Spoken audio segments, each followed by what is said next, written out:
আসসালামু আলাইকুম। আমি খুব সংক্ষেপে বলবো।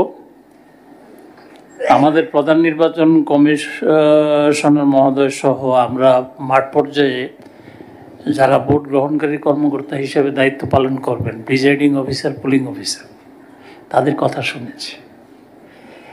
তাদের একটা প্রস্তাবনা যে রাজনৈতিক দল প্রতীক বরাদ্দের পরে যে পুলিং এজেন্ট নিয়োগ করেন, এটি অনেক সময় অনেক ক্ষেত্রে রাজনৈতিক দলগুলো একটু বিলম্বিত করেন। হয়তো ইলেকশনের দিন দেখা যায় যে পুলিং এজেন্ট নিয়োগ করেন, এতে কোনো সমস্যা হয়। তা আজকে যেহেতু একটা ফোরাম পেয়েছি আপনাদের মাধ্যমে, এটি আপনাদের রাজনৈতিক দল হিসাবে আপনাদের কাছে অনুরোধ থাকবে যে পুলিং এজেন্ট যারা হবেন কেন্দ্রভিত্তিক, এটি আপনারা যদি দয়া করে একটু আগে থেকেই এক্সারসাইজ করেন, তাহলে এই সমস্যাটার সমাধান হবে।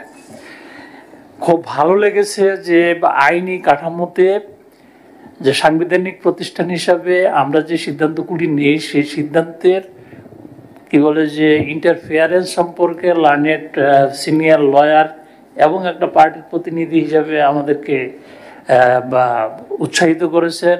এবং আমরা খুব কি বলে যে ধন্যবাদ জানাচ্ছি যে আইনগত দিক থেকে সাধারণত এই ধরনের আমাদের যে প্রোটেকশন আছে, এই ধরনের কথাবার্তা হয়তো আমরা খুব বেশি একটা বলি না।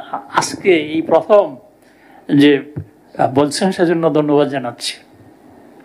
তারপরে যে জিনিসটি বলেছেন যে আমরা যাতে নতজানু না হই, আপনারা আমাদেরকে উৎসাহ দিচ্ছেন, আমরা নতজানু হব না। আমরা একটা সুষ্ঠু সুন্দর ইলেকশন করার জন্য যা যা করার দরকার সবই করছি।